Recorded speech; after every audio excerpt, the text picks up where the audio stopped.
Saludos estudiantes. En nuestra clase de hoy vamos a terminar con la discusión de la presentación sobre introducción a la historiografía y vamos a hablar de cuáles son algunos de los conceptos básicos que todo estudiante de historia debe dominar, ¿verdad? No que deben saberse de memoria necesariamente las definiciones, sino que las puedan aplicar al momento de nosotros estudiar o al momento de nosotros sobre todo cuestionar distintos momentos de la historia. Y el primer concepto dentro de esa presentación que quiero discutir con ustedes es el concepto de sistema, ¿verdad? Y en términos generales es importante que entendamos la definición de qué es un sistema para luego poder entender sobre todo el cómo los sistemas en su correlación o en su relación entre sí de alguna manera se van a mover dentro de los campos políticos, económicos, entre otros, ¿no? Así que en términos propios, el sistema se define como un conjunto de elementos, principios, prácticas, reglas relacionadas entre sí. Por ejemplo, el propio cuerpo humano tiene distintos sistemas, ¿no? El sistema respiratorio, el sistema circulatorio, ¿verdad? El sistema nervioso, en donde distintos órganos de alguna manera se interrelacionan o se relacionan entre sí para funcionar. Y pues de alguna forma todas las partes son importantes y el funcionamiento de ese conjunto de elementos es importante para el funcionamiento overall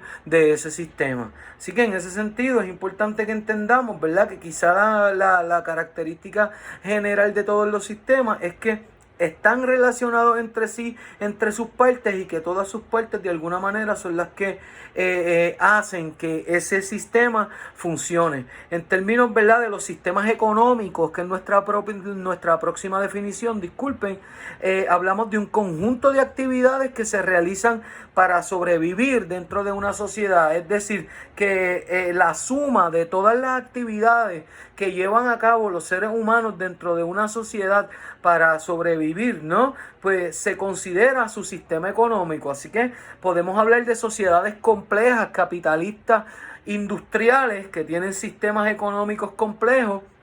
¿Cómo podemos hablar de sociedades con sistemas económicos más rudimentarios, de sobrevivencia, caza y pesca? Sin embargo, tanto el sistema capitalista dentro de una sociedad industrial como las sociedades agrícolas o las sociedades que viven de la pesca, de la caza, de la recolección, ambas pues tienen sus propios sistemas, o estamos hablando de sistemas económicos. Así que todas las actividades que se llevan a cabo en una sociedad, el conjunto de ellas para sobrevivir, es parte de los sistemas económicos. Además que estos sistemas determinan los procesos de producción, cómo el ser humano produce, cómo se distribuye esa producción, cómo se intercambia, ¿verdad? Los sistemas monetarios que los regulan, los mercados, etcétera, etcétera. Todo eso es parte del sistema económico.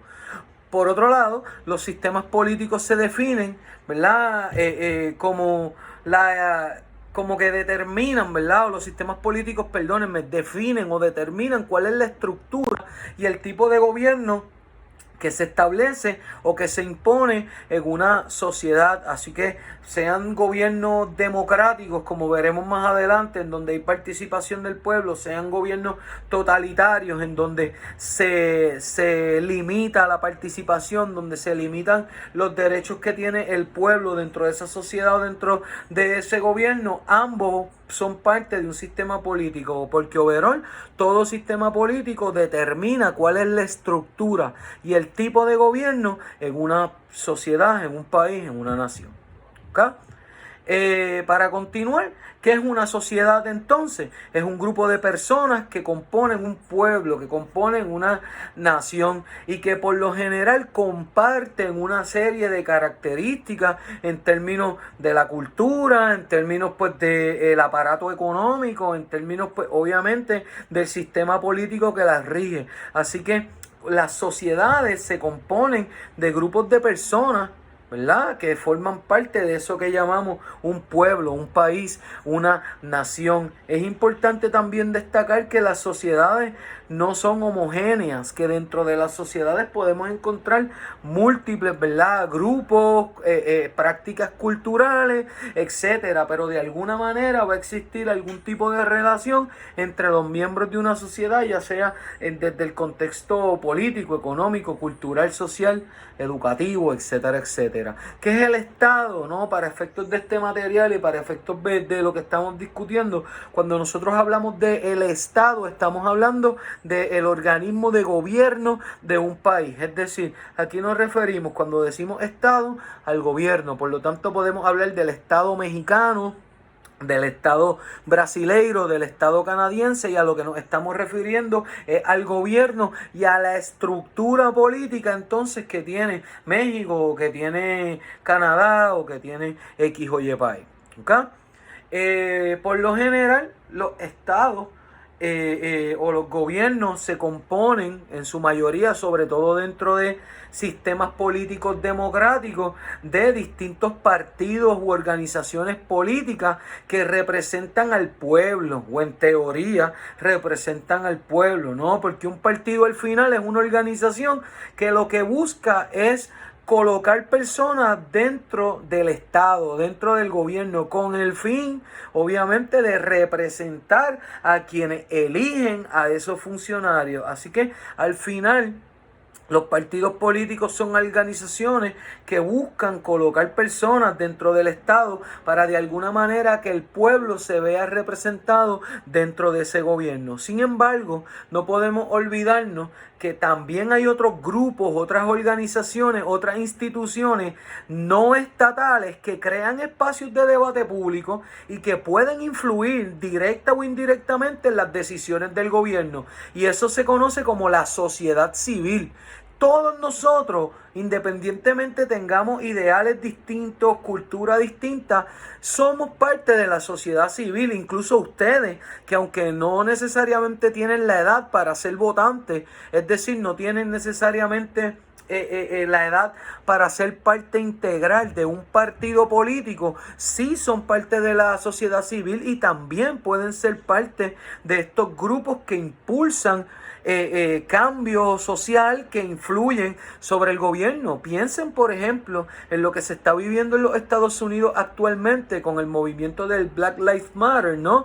En donde la sociedad civil es quien está en las calles. Aquí no podemos hablar de un partido político, o no podemos hablar de un grupo único que está en las calles reclamando igualdad y reclamando el que se cumpla con los derechos de los afroamericanos y de todos los ciudadanos en los Estados Unidos, sino que aquí estamos hablando de personas que se están movilizando, ¿okay?, en distintas comunidades de distinta clase social, distintas culturas, de distintas razas incluso, para impulsar entonces el cambio. Eso es un ejemplo de cómo la sociedad civil se organiza y cómo la sociedad civil de alguna manera se moviliza para conseguir cambios. Si usted piensa, por ejemplo, en lo que pasó en Puerto Rico el verano del 2019, ¿verdad? Todo este movimiento de Ricky Renuncia, ¿no? También fue un movimiento que nace, que es producto de la inconformidad de la gente, por lo tanto es producto de la sociedad civil. Aquí no podemos hablar de un movimiento partidista o de un movimiento exclusivamente religioso o político. Aquí lo que vimos en Puerto Rico en el 2019 fue una movilización masiva precisamente de la sociedad civil, de la cual ustedes, como saben y como les mencioné, también son parte. ¿Ok? Así que es importante que existen partidos políticos, pero que también existe la sociedad civil y que ambos de alguna manera buscan, ¿no?, lograr cambios en el Estado, entre muchas otras cosas, y lograr pues que se cumplan con los derechos de los ciudadanos y los derechos de las personas. ¿Ok? ¿En dónde entonces se define cuáles son los derechos, cuáles son las leyes que de alguna manera rigen o que organizan un país o que de alguna manera también aplican sobre el individuo? En las constituciones. ¿Qué es la constitución? Básicamente la constitución es la ley o es el conjunto de leyes orgánicas de un país o nación. o de una organización, ¿verdad? Si usted piensa en el Honor tiene su propia constitución. ¿Y qué se establece en la constitución del Honor? Pues cuáles son los principios básicos que rigen a la organización. Por lo tanto, en las constituciones de los países, que es a lo que estamos tratando de definir, lo que se hace es, se establece cuál es la estructura que va a tener el gobierno de ese país y cuáles son las leyes fundamentales que rigen ese país, y con ello cuáles son los derechos que tienen entonces los ciudadanos que habitan ese país o nación. En ese caso, los derechos regularmente se definen a partir de las cartas de derecho, en donde se establecen cuáles son los derechos civiles que tienen las personas de un país. Regularmente las cartas de derecho son parte de las constituciones. ¿Okay? Sin embargo, aunque tenemos derechos civiles que son los que se definen a partir de las cartas de derecho y son los que tienen los ciudadanos, y es ahí donde está la clave, ciudadanos y ciudadanas de un país, también existen los derechos humanos, que son los que van por encima de cualquier sistema político, puesto que los derechos humanos son los que todos los seres humanos tienen, ¿no? Porque se consideran derechos naturales: el derecho a la vida, el derecho a la salud, el derecho a la educación, el derecho a la seguridad. Son derechos que tenemos todos, el derecho a una vida digna. Por consiguiente, independientemente usted sea ciudadano o no sea ciudadano y esté o no cobijado bajo los derechos constitucionales de un país definidos a partir de su Carta de Derechos, todos tenemos derechos humanos, y es importante que se respeten y que se defiendan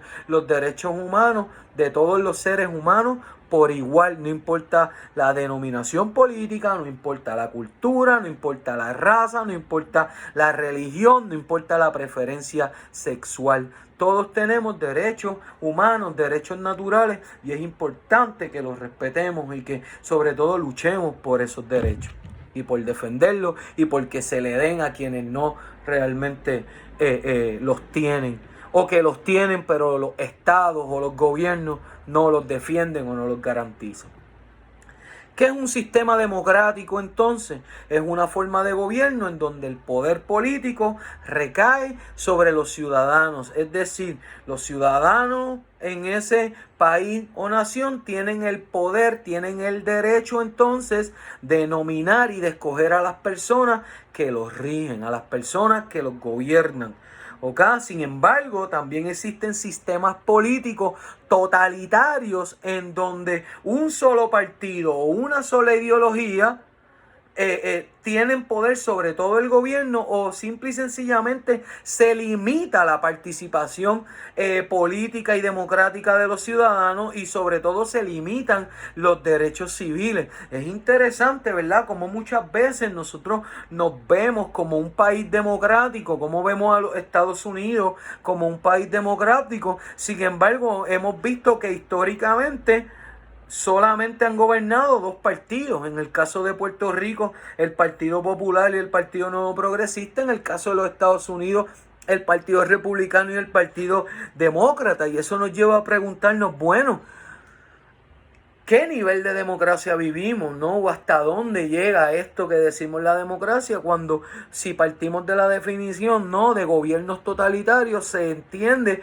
que muchos gobiernos totalitarios son dominados por un solo partido o por los mismos partidos. Así que tendríamos que preguntarnos, ¿verdad?, hasta dónde llega nuestra democracia. Bien importante que además de los partidos políticos, además de la sociedad civil, nosotros podemos hablar de los grupos de resistencia. Son todos estos grupos, movimientos, personas que de alguna manera se oponen y que luchan contra el Estado y otros organismos de poder. Regularmente estos grupos de resistencia, que en muchos casos pertenecen a la sociedad civil, pero que también pueden ser partidos o pueden ser otro tipo de organización, se les denomina como la izquierda. ¿Ok? ¿Por qué la izquierda? Eso lo aprenderemos Cuando estudiemos sobre todo la Revolución Francesa, que es en gran medida donde nace ese concepto de la izquierda, pero es importante que entiendan entonces cómo estos grupos, estos movimientos que se oponen al Estado, que se oponen al régimen establecido, se consideran la resistencia o la izquierda en un país. Y aunque muchas veces son condenados por el Estado, e incluso por la opinión popular, pues estos grupos son rechazados. Es importante que históricamente también tienen que ser estudiados y también tienen su importancia, porque muchas veces son estos grupos los que logran cambio social, los que logran el que se otorguen derechos, el que al final llegue la democracia. Así que aunque muchas veces nos oponemos, no estamos necesariamente de acuerdo con el tipo de lucha o con los ideales de los movimientos de resistencia, es importante que entiendan que históricamente son súper importantes, sobre todo para el que se hayan logrado derechos, para el que se haya logrado la democracia. Otros conceptos importantes, ya para terminar con esta clase, ¿no?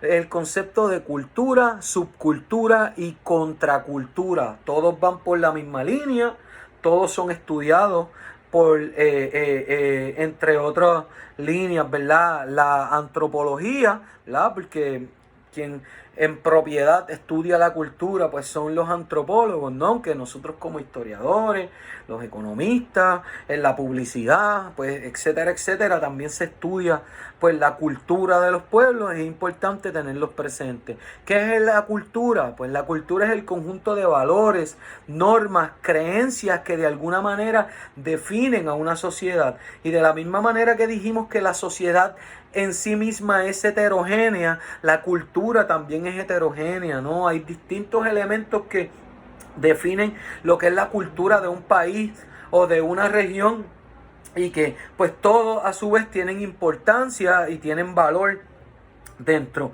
de esto que llamamos, ¿no?, la sociedad. Así que los valores, las normas, la religión, el idioma, la arte, la gastronomía, la música, el deporte, prácticamente todo, gente, cabe dentro de esto que llamamos cultura. Es bien interesante también, o es importantísimo tener en cuenta el concepto del relativismo cultural, ¿no? Porque nosotros, si bien reconocemos la heterogeneidad de la cultura, también es importante reconocer que fuera de la nuestra y de nuestras diferencias culturales, también existen otras culturas, ¿verdad? Y es importante que aprendamos a respetarla, apreciarla y a no de alguna manera imponer una cultura sobre otra, o de alguna manera asumir una posición, ¿verdad? De que mi cultura es superior a la otra, o que la cultura del otro es superior a la mía, porque al final existe el concepto de relativismo cultural que de alguna manera sugiere que todas las culturas o manifestaciones culturales de alguna manera tienen un tipo de valor, y de alguna manera pues también tenemos que aprender a reconocerla y a respetarla, aunque no necesariamente estemos de acuerdo con muchas de esas prácticas. ¿Qué son las subculturas y qué son las contraculturas? Pues las subculturas son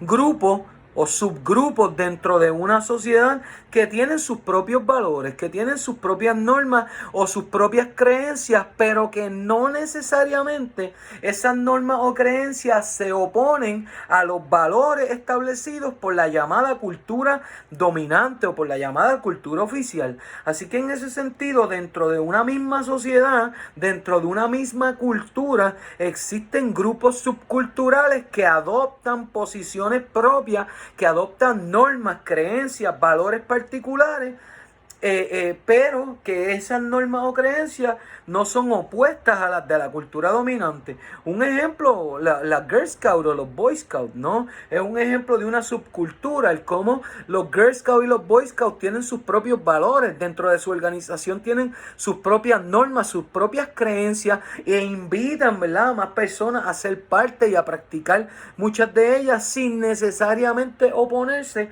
a cuáles son los roles o los valores que se establecen o que se definen por la cultura dominante, porque eso también es debatible, ¿no? Por el contrario, existen las contraculturas, que también son subgrupos dentro de la llamada de la sociedad, dentro de la llamada cultura dominante, pero que en este caso se oponen.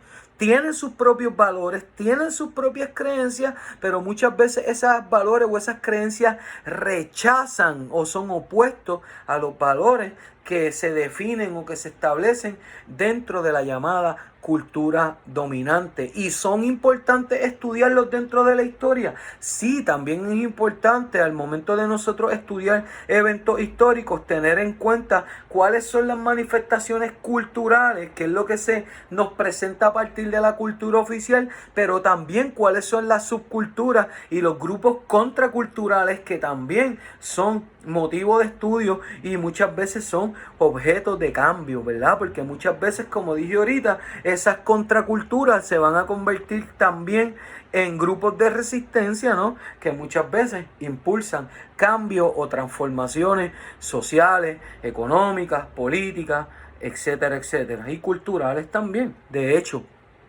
un elemento bien interesante, ¿verdad? Un ejemplo sobre esto y cómo las contraculturas también se transforman, ¿verdad? Y de alguna manera la cultura dominante la adopta en la salsa en Puerto Rico, gente. Cuando nace la salsa no necesariamente se veía como un elemento integral de nuestra cultura, más bien se veía la salsa como una música de grupos subculturales o de grupos contraculturales, incluso fuera de Puerto Rico, en el estado de Nueva York, ¿verdad? Y una música que no nace de los puertorriqueños o de los cubanos necesariamente, sino que nace de la mezcla de ritmos, de la mezcla de experiencias de distintos grupos minoritarios en los barrios pobres, en los guetos de los Estados Unidos. Así que en los 60 nadie dentro de una escuela de música estudiaba salsa, nadie dentro de una academia formal de baile estudiaba salsa, porque se consideraba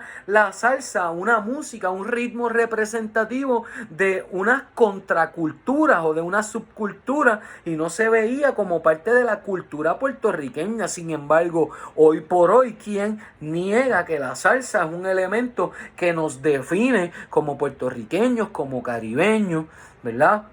Como latinos, ¿no? Así que en ese sentido, vean también cómo muchos elementos que en un momento dado forman parte de una subcultura o incluso de una contracultura se pueden convertir eventualmente en elementos integrales de eso que llamamos el aparato cultural de un país. ¿Okay? Así que con esta serie de definiciones, de conceptos que al principio pues quizás suenan un poco complicados, ¿no? O son desconocidos para ustedes, pues culminamos, ¿verdad? El estudio de nuestro curso de introducción o de esta parte del curso de introducción a la historiografía, no sin antes hacerles un llamado a que realmente traten de utilizar estos conceptos para aplicarlos dentro del estudio, dentro del entendimiento de momentos de la historia, ¿verdad? No traten, ¿verdad? O el objetivo no es que se embotellen o que se aprendan, ¿verdad? Palabra por palabra de estas definiciones, sino que más bien podamos ir manejando, ¿verdad?, el vocabulario historiográfico y que podamos ir aplicando este conocimiento que nos dan, ¿verdad?, estos conceptos dentro del estudio de la historiografía y sobre todo de nuestro curso de Historia Moderna Occidental. Así que veremos cómo a través del curso, a través de distintas épocas, la Ilustración, la Revolución Francesa, la Revolución Industrial, el periodo imperial, etcétera, etcétera, de alguna manera estos conceptos van a salir a flote, porque para poder entender mejor esos momentos nosotros no solamente vamos a verlo, como digo, desde la perspectiva histórica, tenemos que verlo desde la perspectiva cultural, política, social y económica, y es ahí donde esto nos va a hacer mucho más sentido. Así que cualquier duda o pregunta, saben que en nuestra próxima reunión presencial pueden hacerla, saben que me pueden escribir directamente al chat del grupo o que me pueden escribir al correo electrónico. Así que hasta la próxima clase, espero que les haya servido, ¿verdad?, este video sobre los conceptos básicos de historiografía. Nos vemos pronto, cuídense mucho.